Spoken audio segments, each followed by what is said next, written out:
మన ఎర్రగడ్డ ఎఫ్సిఐలో కాదు, ఇది దేశవ్యాప్తంగా ఈ ఎఫ్సిఐ గోడౌన్ లేకుండా చేయాలి. ఇది ఒక పెద్ద కుట్ర జరుగుతుంది వెనకాల. దీని వెనకాల ఏంటంటే మెల్లగా బీజేపీ ప్రభుత్వం, మోడీ గారి నాయకత్వంలో ఉన్న సెంట్రల్లో ఉన్నటువంటి బీజేపీ ప్రభుత్వం అన్ని దోసి పేదలందరూ పొట్టగొట్టి ఆదాని అంబానీలకు కట్టబెట్టాలనే ఒక ఆలోచనలో భాగమే ఇవాళ ఈ కుట్ర. లేకుంటే ఎన్నో ఏళ్ల తరబడి సేవలు అందిస్తున్న మీరు ఇవాళ మిమ్మల్ని పక్కకు జరిపి వేరే వాళ్ళని తెచ్చి ఇక్కడ పెట్టి మీ పొట్టగొట్టాలనే ఆలోచన చేయడం అనేది ఇది ఒక అరాచకమైన పాలన, అరాచకమైన ప్రభుత్వం. మీకు ఒకటే చెప్తా ఉన్నా, నేను ఎప్పుడు కూడా ఆనాటి జవహర్లాల్ నెహ్రూ గారి దగ్గర నుంచి కానీ, ఇందిరమ్మ దగ్గర నుంచి కానీ, రాజీవ్ గాంధీ గారి దగ్గర నుంచి నేటి రాహుల్ గాంధీ గారు, మన రాష్ట్రంలో ఉన్న రేవంత్ అన్న గారు కూడా ఎప్పుడు కూడా కాంగ్రెస్ ప్రభుత్వమే పేదలకు అండగా ఉండే ప్రభుత్వం, కాంగ్రెస్ ప్రభుత్వంలోనే పేద ప్రజలకు మేలు జరుగుతుందని చెప్పి మనస్ఫూర్తిగా నేను విశ్వసిస్తూ మీకు కూడా చెప్తా ఉన్నా.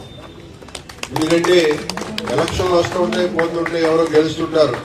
కానీ ఆనాటి నుంచి ఇవాటి వరకు కూడా పేదలను హక్కును చేర్చుకుని వాళ్ళ కడుపులో పెట్టి చూసుకున్న ప్రభుత్వం ఏదైనా ఉందంటే అది కాంగ్రెస్ పార్టీని.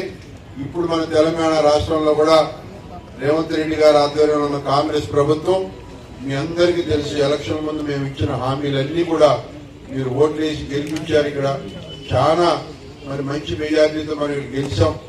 మన రాష్ట్రంలో రేవంత్ అన్న ఆధ్వర్యంలో ప్రభుత్వం ఏర్పడింది. అలాగే అక్కడ కూడా ఢిల్లీలో కూడా మన ప్రభుత్వం రాహుల్ గాంధీ గారి నాయకత్వంలో కేంద్ర ప్రభుత్వం కూడా ఏర్పడితే వాళ్ళు మీకు కష్టాలు వచ్చాయి కాదు. వాస్తవం చెప్తున్నానమ్మా, మీకు ఏదైతే ఈ బీజేపీ మోడీ గారి ప్రభుత్వం ఉందో ఒక కర్కశమైన ప్రభుత్వం, వాళ్ళు కావాలని చేస్తున్నటువంటి డ్రామాలు ఇవి. కాబట్టి వీటిని తిప్పుకొట్టాల్సిన బాధ్యత మీ మీద, మా మీద, అందరి మీద ఉంది. కాబట్టి ఇక్కడ లోకల్ గా ఉన్న నాయకత్వంగా మేము మీకు అండగా ఉంటాం. నేను గాని అన్న రాములన్న గాని ఇందాక చెప్పినట్టుగా వారికి సబ్జెక్ట్ మీద పూర్తి అవగాహన ఉంది. ఎందుకంటే ఎమ్మెల్సీగా చేశారు, ఎంతో అనుభవజ్ఞులు రాజకీయంలో.